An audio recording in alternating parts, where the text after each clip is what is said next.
Speaker Anita Among ajolekedde muganda wange pressure oba okusoomozebwa okw'amaanyi okuva eri oludda oluvuganya mu palamenti nga baagala muganda wange annyonnyole akawunvu n'akagga ku violence oba effujjo eryakolebwa mu palamenti nga bayisa bbiiru oba nga bateesa ku bbiiru y'emmwanyi ku tteeka ly'emmwanyi. Speaker Parliament Anita Among bw'atyo muganda wange aba opposition tebamuweeza yadde n'akamu era nga baagala munnange awe answers ateekewo okunnyonnyola ku violent incidents ezafumbekera palamenti mu dibeeti eya bbiiru y'emmwanyi nti nnyonnyola kubanga okusinziira ku mbeera eyaliwo nti ebyali bigenda mu maaso kirabika yali abimanyiiko bulungi nnyo era nga byali bipulaninge butereevu nga alina ebiragiro okuva eri order from above. Jjukira nti abasirikale baakeera kubeera nga beebulungulula enkulungo zonna flyovers wano ku northern bypass nga buli wotuuka e Busega n'ewala yonna bweyogerere yonna okwetooloola ekibuga buli luguudo lwonna oluyingira mu kibuga nga kwebali ne ku palamenti nga kwebali ne mu palamenti nga mwebali. Era twabiraba kati ng'omusajja eyasikaasikanya omubaka Shamim Malende nti ayambadde essuuti bingi nti yali musajja ate ng'asikaasikanya mukazi ayambadde boarding ekiraga nti bano abasajja baali beetegekedde ekintu kino mu ngeri munnange eyamukalukalu takola ki tajja busera nga bazze kuyisaawo kintu kyabwe era nga basindisa abawanvu n'abampi nga balina n'emmundu mu palamenti mwennyini munda ekyavaako ensasagge era wewaava ebikondi kuzaake. Kati okusinziira munnange ku mukutu ogwa X era nga wano leader of opposition Joel Ssenyonyi we yasinzidde okubeera nga avumirira enjega eyali mu palamenti ababaka ab'oludda oluvuganya ne bakolwako effujjo mu chambers era agamba nti si babaka bokka abayisibwa bubi ne bannamawulire bayisibwa bubi kubanga jjukira nti babajja bwe balina okubeera nga bakolera nga bannamawulire ba palamenti ne babatwala ne babasibira mu conference room naye bano baasalawo sinnamanya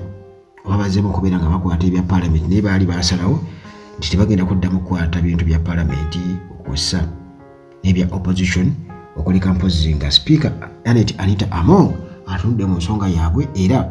ne bakyogerako ne bakakasa nti balina kubeera nga bayisibwa batya mu ngeri y'okubeera nti ekitiibwa kyabwe kirisitobalingibwa. Ssenyonyi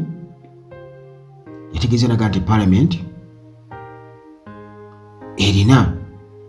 kubeera nga eteesebwamu bintu by'amakulu eby'ekitegeevu naye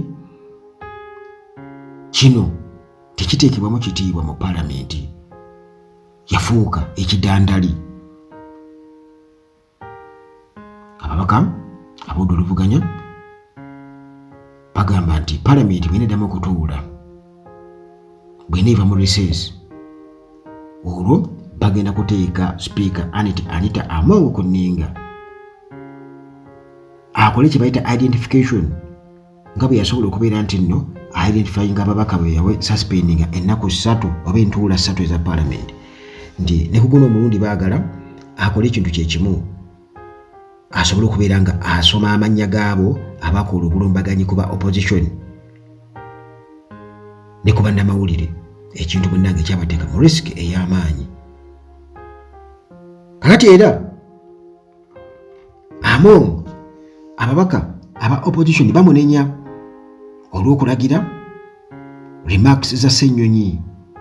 ezikwatagana ku incident eyo yaliwo okuggibwa ku parliamentary record ziggibweko kubanga buli kimu ekyogerwa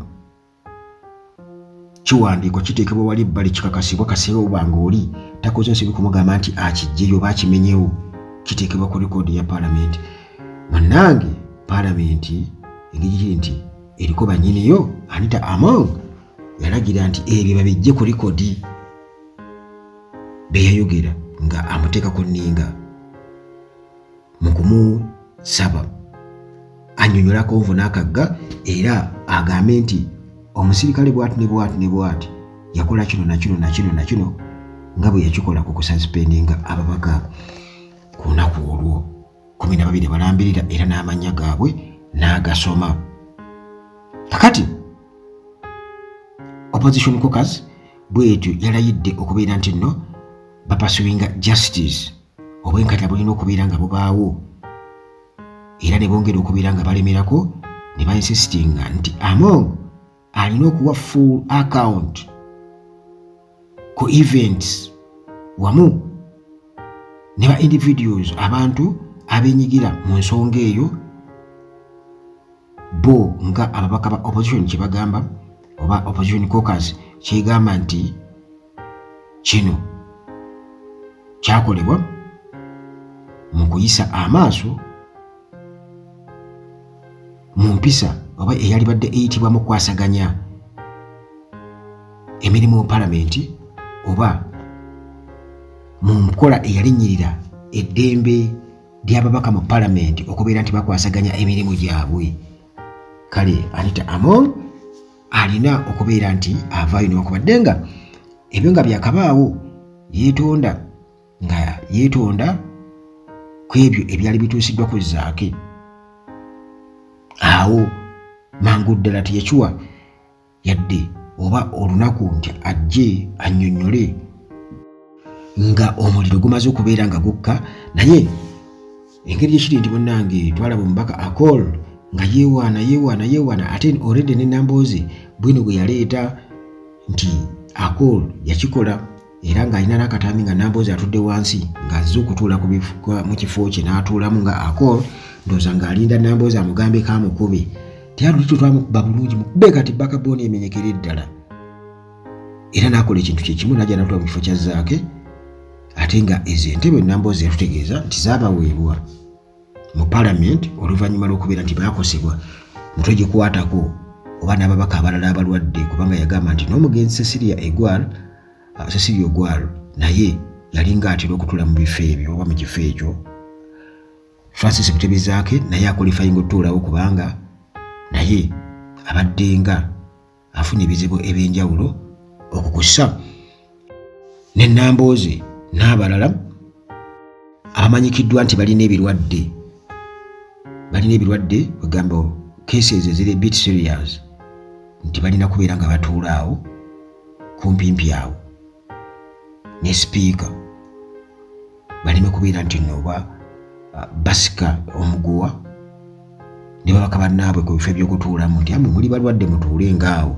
Kati Akol si mulwadde naye yayasala wajje watalina kubeera ng'atuula akole ensasagge. Era awo we wava ekibuuzo oba ebibuuzo nti Akol akolera ani? Lwaki ye mu paalamenti abeera abyanga bubyanze bw'atyo adde nadde eri ate ng'akimanyi wa busungu bungi ate era nga yakkiriza akozesebwe ndowooza nti anayinza okukola kino ntinze kubanga bamumanyi tiwakubako kodongoto eke wakola otya oyinza okutukolera kino na kino nti kati ne bafunayo ko abasajja baabwe njasa biggu ate nga kikola nnyo okubeera nti omuntu ebabeera bamugye mu opposition kubanga confusion bajagala mu opposition nti opposition ku opposition pressure bajejjeko side yeeno ngera bolaba nti competition bagala giteekawo wakati wa Muhoozi ne kitaawe Museveni oba PLU ne NRM bagala competing mu ngeri ngeyo opposition